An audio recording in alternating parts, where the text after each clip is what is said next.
Uruguayo podría hacer historia con idea de sanar cerebro con realidad virtual.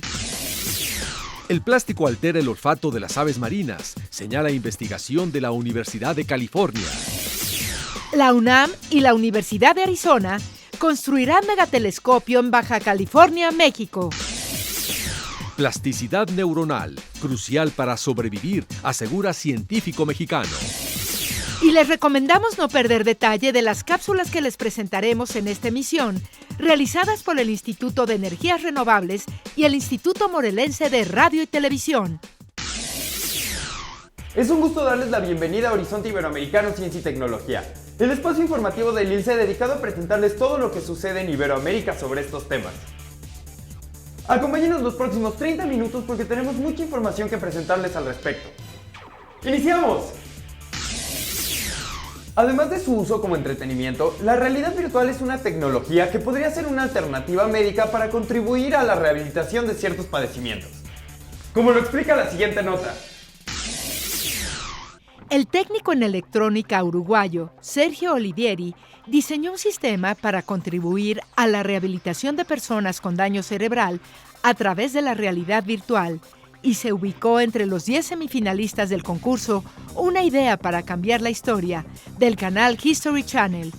Su método consiste en una terapia de neurorehabilitación enfocada a que las personas encuentren sus propias fuerzas y energía para la recuperación en su interior a través de la realidad virtual. Olivieri utiliza un conjunto de métodos, pero el principal es una pantalla que proyecta imágenes, concretó. Por ejemplo, si el paciente tiene una hemiplegia, se utilizan los movimientos de su lado sano, que se capturan con una cámara y se replican sobre su lado comprometido. Entonces hay un tipo especial de neuronas que se llaman neuronas espejo, que disparan esos patrones, tanto cuando una persona realiza una acción como cuando ve que otra persona la realiza, explicó. Con esta proyección, se engancha el cerebro y empieza a mandar los estímulos nerviosos a la zona afectada. Eso contribuye a la rehabilitación, agregó. Cuando una persona con una discapacidad motora mueve una mano, el software ideado por el técnico le devuelve una imagen en la que se visualiza cómo mueve las dos, aunque realmente no haya sido así. Es un espejo virtual, pero es un espejo que no reproduce la realidad, sino el estado sano del miembro afectado, aclaró Olivieri. Al mismo tiempo, el técnico monitorea la actividad de las ondas cerebrales y la temperatura corporal para comprobar los estímulos nerviosos que se generan en la zona afectada de la persona. Todas estas variables yo las detecto, las mido y las suministro al sistema informático que se encarga de enviar las imágenes adecuadas, añadió Olivieri. Según su inventor, el proyecto abre un sinnúmero de nuevas líneas de investigación y aunque él quiere ir paso a paso, ya sospecha que pueda tener otras aplicaciones para pacientes con autismo y con Alzheimer. Esas líneas de investigación serán las nuevas fronteras en las que intentaremos incursionar, concluyó. Los desechos plásticos, como sabemos, son uno de los enemigos más peligrosos para la fauna marina y recientes estudios encontraron por qué las aves se los comen. Veamos de qué se trata. Los residuos plásticos que terminan flotando en los océanos emiten un compuesto sulfuroso cuyo olor provoca que las aves marinas confundan estos productos con alimento real. Así lo reveló una investigación realizada en la Universidad de California en Estados Unidos y publicada en la revista Science Advance. El texto ayuda a explicar por qué la ingesta de plásticos es más prevalente entre algunas especies de aves marinas, en especial aquellas que tienen pico de tubo como petreles o albatros. El autor principal del estudio, Matthew Saboka, explica que por norma general los animales tienen una razón cuando deciden algo, y si realmente se quería entender por qué comen plástico, había que pensar cómo encuentran comida. El estudio puede abrir la puerta a nuevas estrategias que permitan tratar el problema de la presencia de plásticos en el océano, que representa un peligro no solo para las aves marinas, sino también para peces, tortugas y otras especies de vida marina. Las bolsas permanecieron 3 semanas atadas a una boya, tras lo que los plásticos fueron analizados para identificar los olores que despedían. Los expertos confirmaron que apestaban a un compuesto de sulfuro, el dimetilsulfuro, una señal química que liberan las algas que, con el tiempo, cubren los plásticos flotantes. La profesora y coautora del estudio, Gabriele Nevid, ya había establecido que el dimetilsulfuro es un olor que activa los picos tubulares de las aves marinas para alimentarse. Ese compuesto químico se libera cuando las algas son consumidas por animales como el krill, uno de los alimentos favoritos de las aves marinas, por lo que si bien el alga no huele como alimento, sí lo hace a comida que se come. En ese trabajo realizado por la Universidad de Duke, se empleó la detección remota para hacer un mapa de los cambios recientes en el uso de la tierra que están reduciendo el hábitat de más de 600 especies de pájaros en el bosque atlántico de Brasil, Centroamérica, el oeste de los Andes colombianos, Sumatra, Madagascar y el sudeste asiático. De esas 600 especies, solo 108 están en la lista roja de animales en riesgo de extinción. Pero el nuevo análisis señala que 210 de ellas se enfrenta a un riesgo acelerado de desaparecer y 189 deberían considerarse como amenazadas, teniendo en cuenta la extensión y ritmo al que se pierde su hábitat. Uno de los personajes más respetados en el ámbito científico, no solo nacional, sino también internacional, es el mexicano Mario Molina. Los invito a conocerlo en el siguiente perfil. Científico mexicano especializado en química atmosférica, el doctor Mario Molina investigó los efectos dañinos de los clorofluorocarbonos o CFC sobre la capa de ozono. De la trascendencia de sus estudios en 1994, se derivó la firma de un protocolo internacional que prohibió la fabricación de CFC y el Premio Nobel de Química que le fue otorgado al año siguiente. Desde 1974, junto con su colega estadounidense F. Sherwood Rowland, advirtieron el adelgazamiento de la capa de ozono debido al uso de los CFC en aerosoles, refrigerantes y solventes, tanto de uso industrial como doméstico. A partir de entonces, divulgó sus descubrimientos sobre esta materia y asesoró, no sin dificultades, a empresas e instituciones públicas y privadas, puesto que su descubrimiento afectaba a intereses de poderosas compañías químicas, mismas que terminaron por darle la razón. Actualmente el doctor Mario Molina preside el Centro Mario Molina para Estudios Estratégicos sobre Energía y Medio Ambiente. La electricidad actualmente puede generarse de manera limpia, sin producir ningún tipo de contaminación. La energía eólica, hidráulica y la solar son tan solo un ejemplo. Desafortunadamente, la mayor parte de la energía eléctrica que consumimos en nuestros hogares se genera en centrales térmicas mediante la quema de combustibles fósiles, por lo que termina siendo un alto contaminante durante su producción. En este sentido, la cooperativa Cruz Azul tiene un proyecto sustentable localizado en Calvillo, Aguascalientes, el cual se basa en la generación eléctrica a base de biomasa de nopal, una estrategia de cuidado ambiental del cual forma parte el ingeniero Mario Morán, gerente corporativo de optimización. El proyecto de generación de energía eléctrica con biomasa de nopal y subproductos pues consiste en la implantación de un paquete tecnológico de nopal sembrado en alta densidad y con su biomasa biodigestarla y generar gas metano para quemarlo en un motor de combustión interna que a la postre generará energía eléctrica. Por eso seleccionamos un proyecto de generación de energía eléctrica en el cual, en lugar de generar dióxido de carbono, lo que encontramos fue una planta que es consumidora de ese dióxido de carbono, por lo cual en el balance final podemos decir que al utilizar esa energía eléctrica ya no aportará su contribución al crecimiento de la huella de carbono.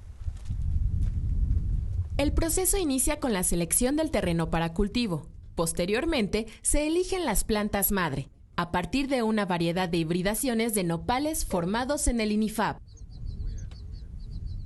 El maestro Miguel Perales es investigador del Instituto Nacional de Investigaciones Forestales, Agrícolas y Pecuarias y es especialista en este rubro. Esta es Opuntia ficus indica, la que estamos utilizando, selección 6, un alto contenido de azúcares, tiene alrededor de 6,8 hasta 7,5 grados Brix, un pH más elevado que el resto de los nopales, aún trae un pH entre 5 y 5.5, lo cual nos ayuda al proceso de biodigestión. contra un 3 que traen un nopal normal. Entonces son las características principales que nos hacen que esta variedad nos sirva para el proceso de generación de biogás y su posterior generación de energía eléctrica. Estas son las plantas madre que tengamos, va a representar nuestros tallos. Sobre el tallo se colocan las dos ramas productoras, que son estas raquetas, y a partir de estas, el resto es la biomasa, que puede ser que es el tercer banco, enseguida un cuarto banco o hasta un quinto banco. La recolección se realiza en la planta de forma manual. Cada jornalero trabaja 3 líneas de plantación y con la ayuda de un filoso cuchillo realiza cortes especiales en las axilas de la penca para facilitar su brotación inmediata. Este proyecto no solo contribuye a disminuir la huella ecológica, sino que también beneficia el desarrollo rural y económico para las familias que viven del campo en Calvillo, Aguascalientes. En este tipo de cosecha manual que estamos haciendo, se ocupan 150 jornales por hectárea. Entonces, diario, para el mantenimiento de esta plantación de 70 hectáreas, diario vamos a estar trabajando entre 90 y 100 jornales diarios. O sea, lo que nos ayuda a darle un gran impulso al desarrollo socioeconómico de las zonas rurales.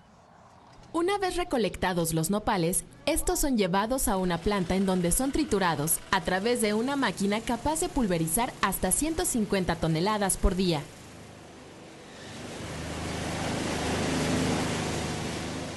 Después de obtener la biomasa de nopal, esta pasa a una fosa de homogenización, en donde le incorporan excreta de ganado bovino. La mezcla obtenida alimenta a los 4 biodigestores que se encuentran en la planta, y después de 18 horas en reposo, comienza la producción de metano. El ingeniero Juan Armando Vera es el responsable de la construcción de la planta, y está convencido que la huella ecológica disminuye considerablemente con este proyecto. El porcentaje de metano contenido en el biogás oscila entre 58 a 62%, comparado con un gas natural que anda alrededor de un 92-94%, se considera un gas de bajo consentido de poder calorífico. El biogás, una vez generado, es extraído a través de tuberías por medio de succión, para finalmente alimentar el motogenerador, el cual produce la energía eléctrica. Trituramos aproximadamente 150 toneladas de biomasa de nopal con la finalidad de generar 14,000 normal metros cúbicos de gas metano, los cuales a su vez son consumidos a lo largo de las 24 horas del día, generando 24,000 kilowatts o 24 megas de energía. Con la cantidad de electricidad generada en la planta, se podrían abastecer 13,000 casas habitación, las 24 horas, los 365 días del año. Los residuos que quedan en el biodigestor son llevados a una planta de bioabonos, constituyendo así un proyecto 100% sustentable. De esas 150 toneladas de biomasa de nopal trituradas, un 14% son sólidos volátiles que se convierten en metano. El resto, alrededor de unas 130 toneladas de la biomasa, se convierten en bioles o fertilizantes líquidos. Aproximadamente 14 toneladas van a ser composta sólida. El nopal está constituido por 90% de agua y 10% de material sólido. Al ser triturado y biodigestado, se recupera alrededor de 40% de agua, la cual será reutilizada para el riego por goteo. El impacto ambiental que genera este proyecto estriba básicamente en la captación de uno de los gases de efecto invernadero que se toman como base del conteo. La unidad es el CO2.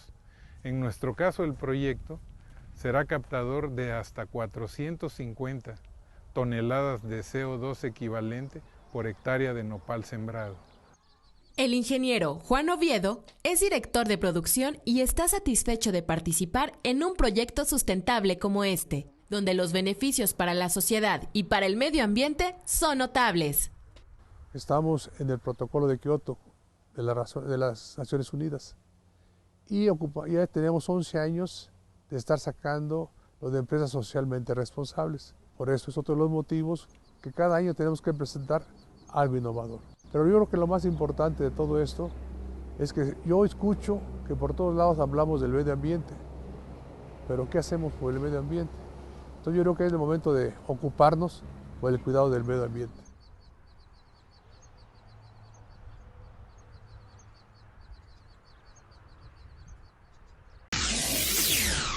Una buena noticia para la comunidad astronómica, no solo de México, sino también del mundo, es la construcción de un megatelescopio en Baja California. Conozcamos los detalles en la siguiente nota. Después de casi 4 décadas de haber instalado el telescopio de 2.1 metros en el Observatorio Astronómico Nacional de San Pedro Mártir en Baja California, el Instituto de Astronomía de la Universidad Nacional Autónoma de México, UNAM, y el Instituto Nacional de Astrofísica, Óptica y Electrónica, INAOE, construirán uno 3 veces más grande. El nuevo telescopio San Pedro Mártir contará con un espejo de 6.5 metros de diámetro desarrollado por la Universidad de Arizona, que continúa con la última fase de pulido detallado, de acuerdo con informes de la universidad. Además, tiene un espejo secundario y lentes correctoras, con los que se estudiarán objetos celestes en el óptico infrarrojo.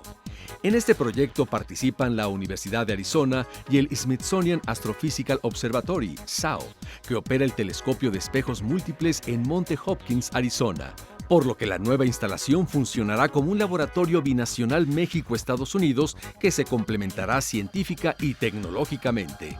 Para los expertos del SAO, con los descubrimientos recientes de planetas, el telescopio San Pedro Mártir se convierte en un proyecto estratégico para el estudio de esos sistemas, sobre todo porque en el norte del continente existen solo 2 lugares idóneos para realizar ciencia de frontera en este campo: San Pedro Mártir, México, los archipiélagos de Hawái, Estados Unidos, y Canarias, España, en el viejo continente. El telescopio San Pedro Mártir se encuentra en su etapa de diseño. La propuesta se sometió a una valoración por parte de un panel de expertos independientes, quienes valoraron los detalles del diseño y aportaron recomendaciones al grupo que lo desarrolla. El espejo primario es de una sola pieza y está hueco por dentro. Estas características le permiten regular su temperatura para el uso adecuado y es una ventaja respecto a otros, comentó Mario Rascón de la Universidad de Arizona. También incluirá una cámara de gran campo y un instrumento en el cercano infrarrojo para espectroscopía, con los que se podrán estudiar desde los objetos débiles cercanos hasta los brillantes y muy lejanos. Una vez aprobada la etapa de diseño, se espera iniciar la construcción en 2017 y concluir en 5 años aproximadamente. La construcción de la cúpula, los edificios de servicio y demás infraestructura estarán a cargo de la empresa M3 Mexicana. La operación científica del telescopio, que se espera sea de más de 40 años, comenzará desde el primer día a partir de concluir con su construcción.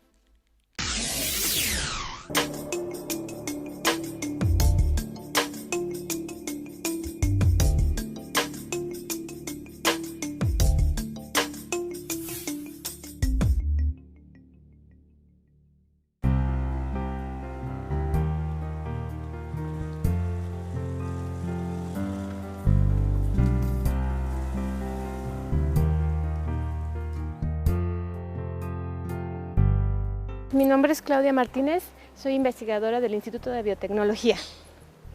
Desde pequeña me interesó mucho la naturaleza y las áreas relacionadas a las ciencias naturales, y entonces por eso después fui a la Facultad de Química a estudiar una carrera de QFB con terminal de bioquímica, y desde entonces me dedico a esto.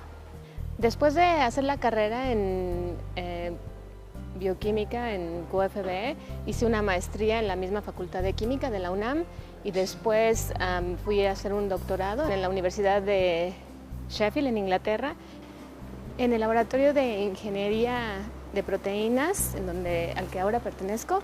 Tenemos el interés de entender cuál es la estructura de las proteínas para, una vez que la conocemos, poder manipularla y poderlas usar, hacerlas más resistentes y usarlas en procesos industriales, por ejemplo. Bueno, en este laboratorio estudiamos la estructura y la forma de las proteínas, y en específico a mí me interesan un tipo de proteínas que interaccionan con la pared celular de las plantas. ¿Por qué nos interesa poder acceder a este material? Pues porque está hecho de azúcares que una vez que logremos liberarlos, pues son materia prima para ser usados en procesos como por ejemplo la obtención de bioetanol, que se puede usar como sustituto de la gasolina que se deriva del petróleo. Entonces, si tenemos una manera de poder hacer más fácil la digestión de este producto tan difícil de romper, pues entonces se van a poder abaratar los procesos y hacer más eficientes. La repercusión de nuestros estudios hacia la sociedad pues tiene que ver con dos aspectos. El primero, como ya les había mencionado, tiene que ver con la producción de materias primas que se obtengan de las plantas, que son productos que se están regenerando, y además hay muchas plantas en el planeta, entonces la biomasa que ellas producen es abundante, entonces poder usarlas para la producción de compuestos como el bioetanol pues es muy importante, y si en algún momento se logra obtener bioetanol de las plantas pues va a ser muy bueno para contender con la dependencia que tenemos de la gasolina. Y el segundo aspecto es entender por qué los microorganismos, cómo producen estos microorganismos, estas proteínas, que son las que estudiamos, para poder atacar estas estructuras de las plantas, porque ellos las usan para poder ingresar a los tejidos e invadirlas. En muchos casos son microorganismos patógenos que atacan productos comerciales, ¿no? Entonces logran causar grandes pérdidas económicas. Entonces, si logramos detener estos mecanismos, podemos controlarlos de una manera más ambientalmente amable, sin tener que usar pesticidas y otros productos que son dañinos. Entonces, esa es básicamente la aportación que nosotros estaríamos haciendo al estudiar este tipo de proteínas.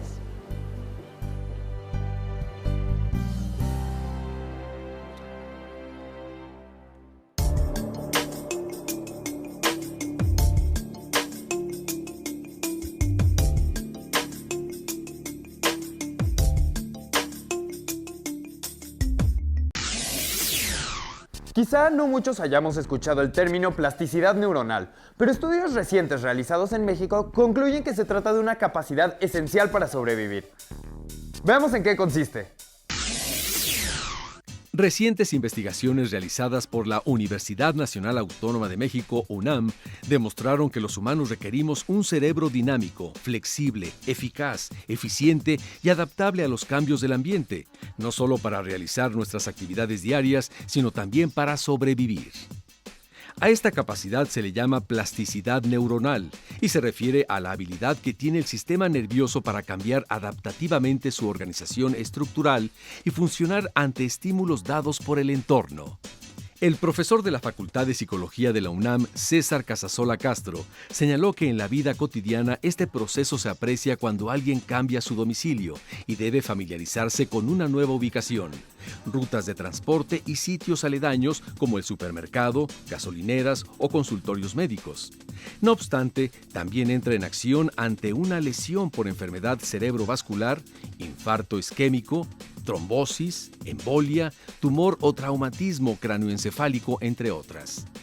Para el universitario es importante que las personas ejerciten la plasticidad debido al papel de relevancia que ocupa en la conservación de las capacidades funcionales del cerebro. De esta manera, los procesos cognitivos, sensorio-perceptuales, motores e incluso de procesamiento emocional estarán sanos. El segundo caso tiene que ver con acciones cotidianas como alimentarse, dormir bien o practicar ejercicio. Por ejemplo, la ingesta balanceada y la actividad física promueven la salud y protegen de patologías como hipertensión arterial, obesidad, sobrepeso y diabetes, que afectan al sistema nervioso, además de perjudicar su desempeño, explicó Casasola. Sobre la demencia vascular, el investigador recalcó que afecta funciones cognitivas. Algunos de sus factores de riesgo son la obesidad, la hipertensión arterial o niveles altos de colesterol, alteraciones que son prevenibles siempre y cuando se cuente con una dieta adecuada y se realicen actividades físicas. La plasticidad está presente toda la vida y sin esta los organismos no podrían sobrevivir. Es impensable un cerebro rígido, estático, inflexible y acartonado, concluyó el universitario. La persistencia retiniana es la retención mental de una imagen durante un instante tras visualizarla. Al juntar las imágenes se produce la ilusión de movimiento. Veamos más de este fenómeno en el siguiente collage.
Es momento de despedirnos de Horizonte Iberoamericano Ciencia y Tecnología. Muchas gracias por su atención.